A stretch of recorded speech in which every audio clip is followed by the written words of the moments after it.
Hi friends, నేను మీ అంజని. మీరు చూస్తున్నది ఎస్ఆర్కే హర్రర్ స్టోరీస్. మరి స్టోరీలోకి వెళ్ళబోయే ముందు నాదొక చిన్న request. For best realistic horror and thrilling experience కోసం తప్పకుండా హెడ్సెట్ అయితే పెట్టుకోండి. అండ్ మీ హారర్ స్టోరీస్ నాతో షేర్ చేసుకోవాలి, మన ఛానల్లో చూడాలి అనుకుంటే నా ఇన్స్టాగ్రామ్ ఐడిని డిస్క్రిప్షన్లోనైతే ఇస్తున్నాను. అక్కడికి వచ్చి మీ స్టోరీస్ని నాతో షేర్ చేసుకోవచ్చు. మరి ఇంకెందుకు ఆలస్యం, లేట్ చేయకుండా వీడియోలోకి వెళ్ళిపోదామా?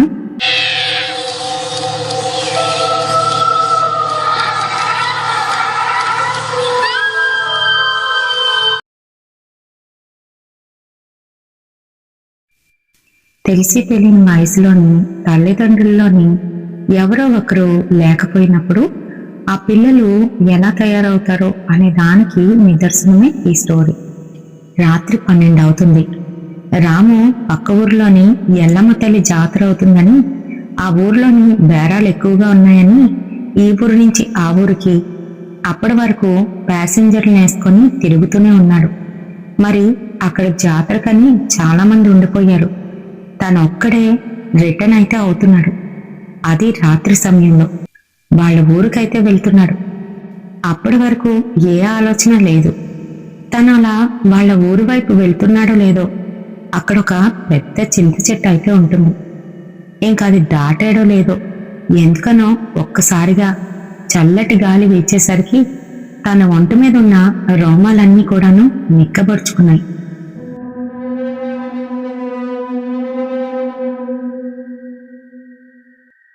ఇంకా తనకెందుకనో భయంగానే అనిపిస్తుంది. కొంచెం ముందుకు వెళ్ళేసరికి అక్కడొక పెద్ద మర్రి చెట్టు.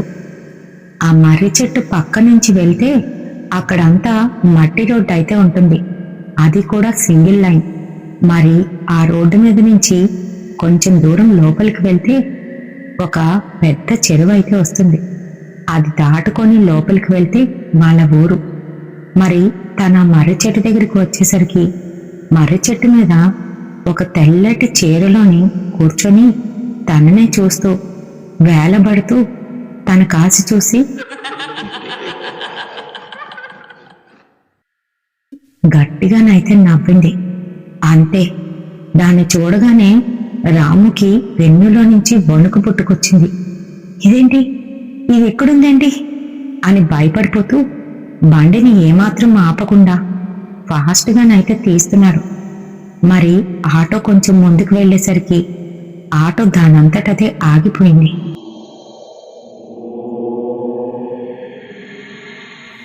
తనకేమీ అర్థం కాలేదు.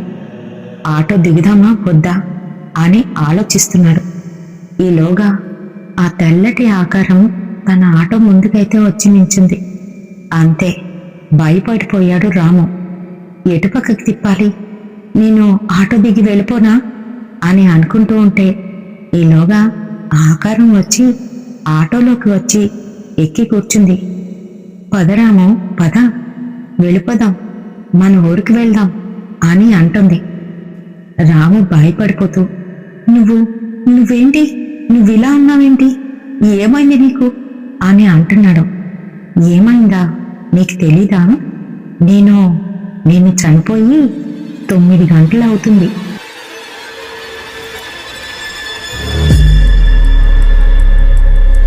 నువ్వు నన్ను వదిలేసి వెళ్ళిపోయావు కదా, అందుకనే అంటూ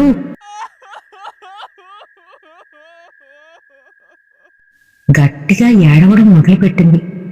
తను ఆటో వదిలేసి బయటకంతా పరిగెట్టుకుని వెళ్ళిపోతున్నాడు. వెనక్కి కూడా తిరిగి చూడకుండా అలా తను పరిగెడుతూ వెళ్తూ ఉంటే తన వెనకాతలే ఆకారం కూడా వస్తూ ఉంది, గాల్లో ఎగురుతూ. రాము పరిగెడుతూ భయపడిపోతూ వెనక్కి తిరిగి చూశాడంతే. ఆకారం మీదగా వచ్చేసింది. పక్కనున్న చెరువులోకి ఎలా దూకేశాడు. మరి జాతరకు వెళ్ళిన రాము అక్కడి నుంచి వచ్చేటప్పుడు ప్యాకెట్లు కొనుక్కొని తాగేసి ఉన్నాడు.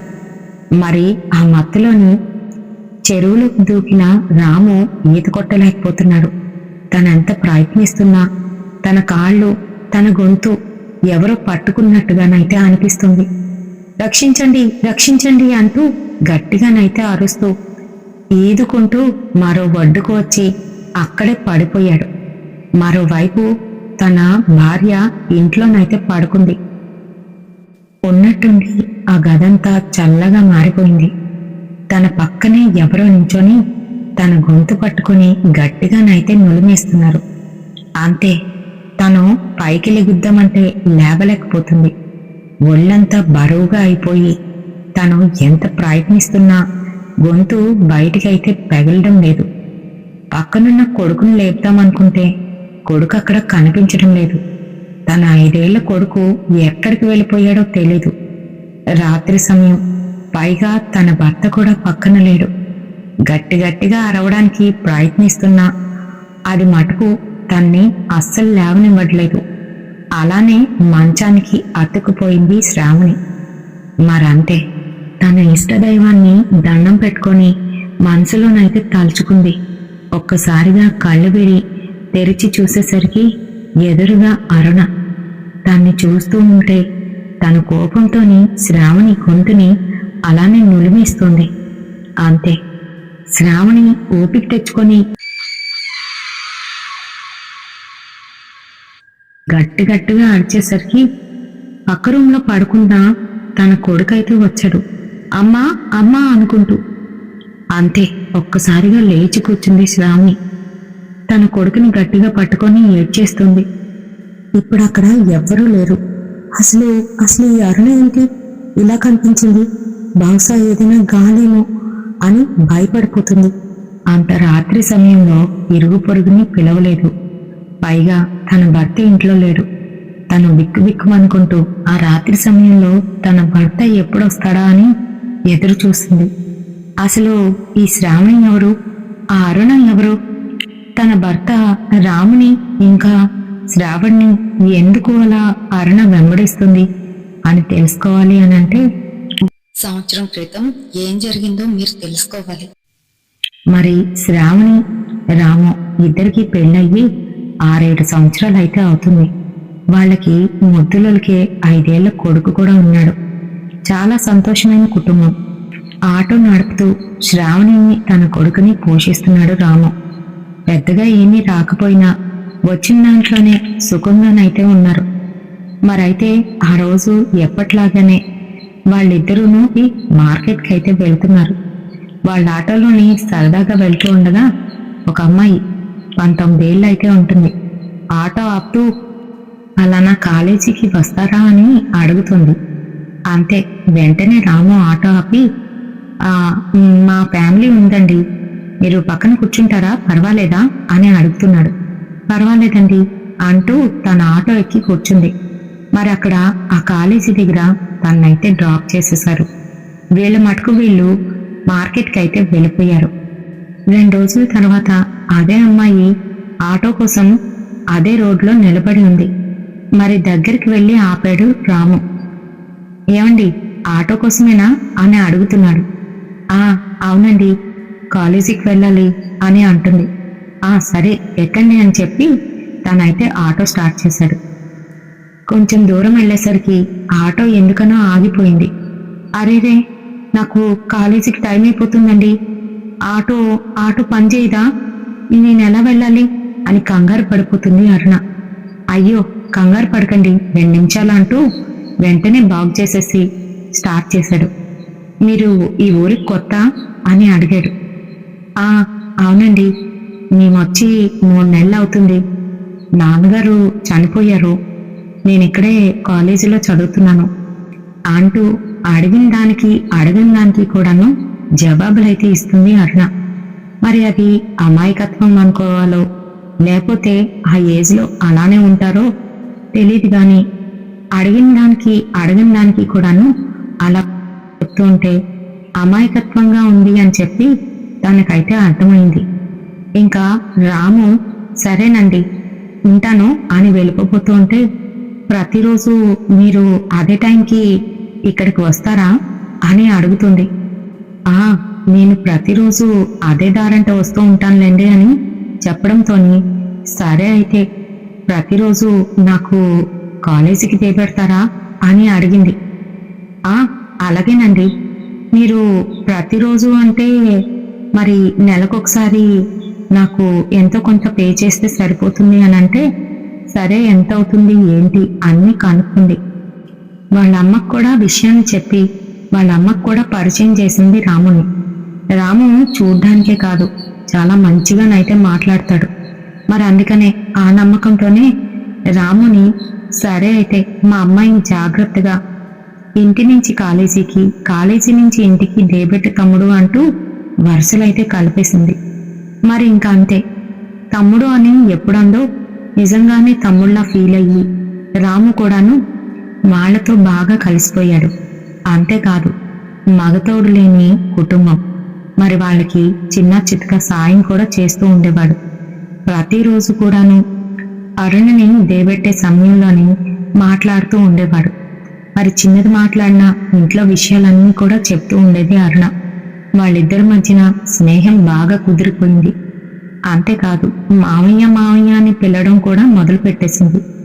అయితే మరి ఒకరోజు అనుకోకుండా అరుణ వాళ్ళ చిన్నానికి బాగోలేదని వాళ్ళ ఊరైతే వెళ్లారు చెప్పా పెట్టకుండా.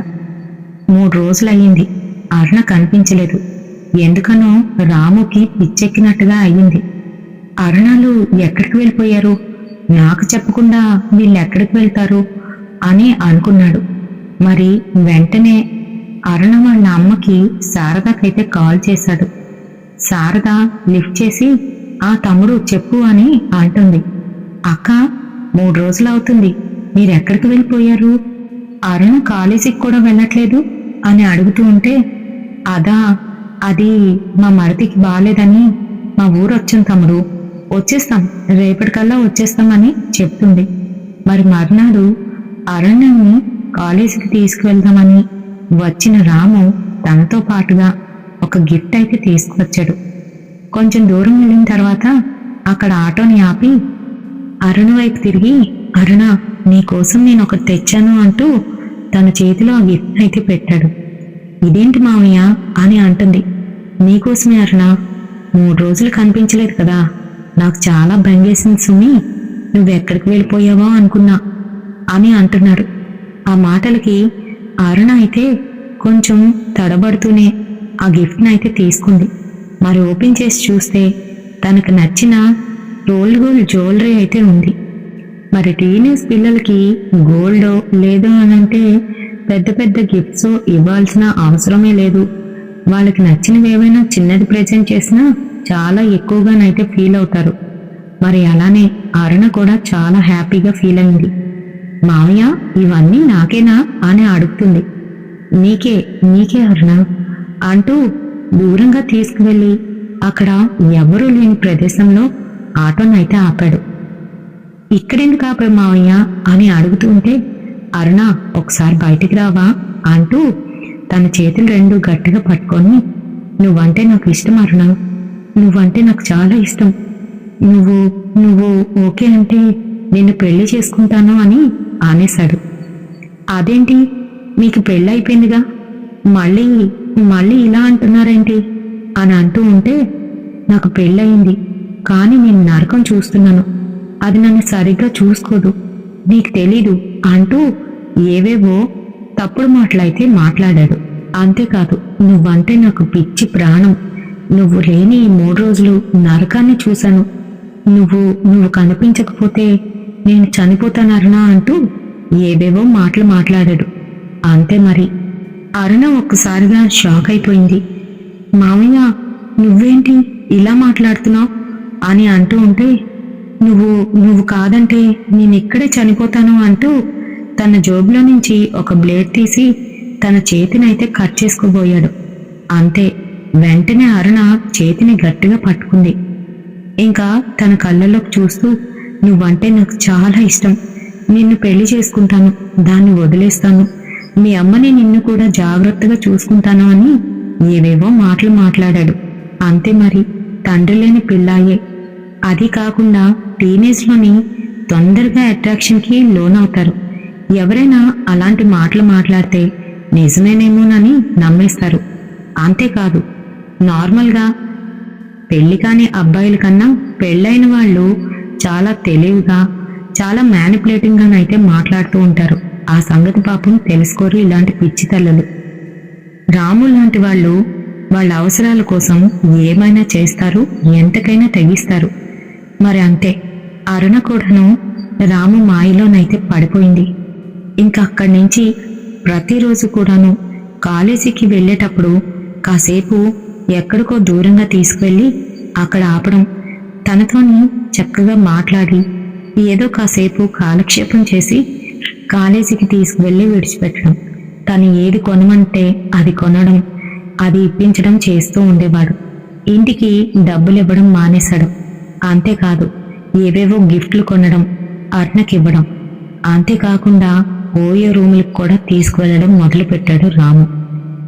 సాయంత్రం అంతా కూడాను ఆటో వేసి రాత్రి సమయంలోని పూర్తిగా తాగేసి ఇంటికి వెళ్ళి తన భార్యని కొట్టడం, తిట్టడం చేసేవాడు. ఇంట్లోని సరుకులు అయిపోతున్నా సరుకులేమీ తెచ్చేవాడు కాదు. వాళ్ళ ఆవిడికి నయా పైసా ఇచ్చేవాడు కాదు. ఏం చేస్తున్నావు అని అడిగితే తిరిగి కొట్టేవాడు. మరి ఇది ఎక్కువైపోవడం వల్ల వాళ్ళ ఆవిడికి ఎందుకనో రాము మీద అనుమానం కలిగింది. శ్రావణి రాము అసలు ఎందుకిలా తయారయ్యాడు అని అనుకుంటుంది. ఒకరోజు రాము ఆన్లైన్లోని ఒక చీరనైతే కొన్నాడు. అది సరాసరి ఇంటికైతే వచ్చేసింది. అది కూడాను రాము లేని సమయంలోని. తన భార్య అదేంటా అని ఓపెన్ చేసి చూస్తే అదొక చీర. నా కోసమే తెచ్చుంటాడు అని అనుకుంది. సాయంత్రం పూర్తిగా తాగేసి ఇంటికైతే వచ్చాడు రాము. తను రాగానే ఇది నా కోసమే కొన్నారా అని ఎంతో ఆసక్తిగానైతే అడుగుతూ ఆ చీరనైతే చూపించింది శ్రావణి. అంతే, ఇది నీది కాదు, నేను నీకోసం కొనలేదు, ఇది నాది కూడా కాదు. అదుగో ఆ అరుణ ఉంది కదా, అరుణ వాళ్ళ అమ్మ పెట్టమంటే పెట్టాను, అరుణది అంటూ తన చేతిలో నుంచి అయితే లాక్కున్నాడు. అంతేకాదు, అప్పటికి 2-3 అమ్మలక్కలు వాళ్ళిద్దరినీ ఆటోలోనైతే 2-3 సార్లు చూశారు. మరి ఆ సంగతి శ్రావణికి కూడా చెప్పారు. కానీ శ్రావణి మటుకు ఆ పిల్ల చిన్నదయ్యి, పైగా ఆ అమ్మాయిని ప్రతిరోజు కాలేజీకి దేబెడుతున్నాడు మా ఆయన అంటూ వాళ్ళ ఆయన్ని వెనకేసుకుని వచ్చింది. కానీ ఇప్పుడు ఎందుకనో శ్రావణికి కూడాను అనుమానం పెరిగిపోయింది. ఆ రోజుకి అప్పటికి ఊరుకుంది గాని తన మనసులో మటుకు అనుమానం బీజం అయితే నాటుకుంది. మరి మర్నాడే ఆ చీరను పట్టుకొని సోగ్గా తయారయ్యి రాము దూరంగా తీసుకువెళ్ళి అక్కడ ఆటోని ఆపి, అరుణ, ఇదిగో నీకోసం ఈ చీరను కొన్నాను ఆన్లైన్లో అంటూ తనకైతే ఇచ్చాడు. నా కోసమేనా అంటూ సంతోషంగా తీసుకుంది అరుణ. నీకోసమే. సరేగాని నాకు ఒక చిన్న కోరిక. రేపు ఈ సారీలోని నువ్వు పార్క్కి వస్తావా అని అడుగుతున్నాడు. నువ్వు రమ్మంటే ఎక్కడికైనా వస్తాను మావయ్య అంటూ మర్నాడు ఆ చీర కట్టుకొని తనతో పాటు పార్క్ అయితే వచ్చింది. అక్కడ కూర్చొని ఇద్దరు నవ్వుకుంటూ అయితే మాట్లాడుకుంటున్నారు. మావయ్య, నాకు ఎందుకనో భయం వేస్తుంది. అక్కకి ఈ విషయం తెలిస్తే నన్నేమంటుందో అని అంటుంది. ఏముంది, ప్రతిదానికి భయపడిపోకూడదు, దానికి విడాకులు ఇచ్చేస్తానని చెప్తున్నానుగా అని చెప్తున్నాడు. అంతేకాదు, వాళ్ళ అమ్మకు కూడా ఏవో చిన్న చితక గిఫ్ట్లు ఇవ్వమని ఇస్తూ ఉండేవాడు. మరి కూతురు ఇలా చెరుదారుల్లో వెళ్తుందని తెలిసినప్పటికీ ఏమీ అనకుండా శారదా మటుకు కామ్గానైతే ఉండేది. అయితే మరి అలానే ఆ రోజు కూడా ఒక గిఫ్ట్ అయితే ఇచ్చాడు. ఇదిగో, సాయంత్రం ఇంటికి వస్తాను, మీ అమ్మగారికి ఈ గిఫ్ట్ ఇవ్వు అంటూ ఇచ్చాడు. మరి అది ఇంటికి తీసుకెళ్ళి, అమ్మా, రాము మామయ్య ఇది నీకు ఇమ్మన్నాడే అంటూ ఇచ్చింది. అంతేకాదు, సాయంత్రం ఏదో మాట్లాడాలని ఇంటికి వస్తాడంట అని చెప్పింది. ఇంకా సాయంత్రం చేసి తన ఇంటికైతే వచ్చాడు. ఆ రోజు తను ఎందుకనో చాలా సంతోషంగానైతే ఉన్నాడు. ఏవో కొన్ని స్వీట్స్ తీసుకువచ్చి వాళ్ళ అమ్మ చేతిలోనైతే పెట్టాడు. అక్క, నువ్వు ఏమీ అనుకోనంటే నీతో ఒక విషయం చెప్పాలి అని అంటున్నాడు. వాళ్ళిద్దరి విషయం తనకెప్పుడో తెలుసు, అయినప్పటికీ కూడాను తెలియనట్టుగానైతే ఉంది. శారదక్క, నేను అరుణని ప్రేమిస్తున్నాను. అరుణకి నేనంటే చాలా ఇష్టం. నేను పెళ్ళైనప్పటికీ కూడాను నాకు ఇంట్లోని సుఖం లేదు. ఆ శ్రావణి నన్ను ఎన్నో కష్టాలు పెడుతుంది. అందుకనే దాన్ని వదిలేసి నేను ఇంకా ఇక్కడే ఉండిపోయి అరుణని నెత్తి మీద పెట్టుకొని చూసుకుంటానక్క అని చెప్తున్నాడు. అయ్యో, దాందేముంది, అలాగే, కానీ ముందు నువ్వు శ్రావణికి విడాకులు ఇవ్వు, ఆ తర్వాతే అని అనేసింది.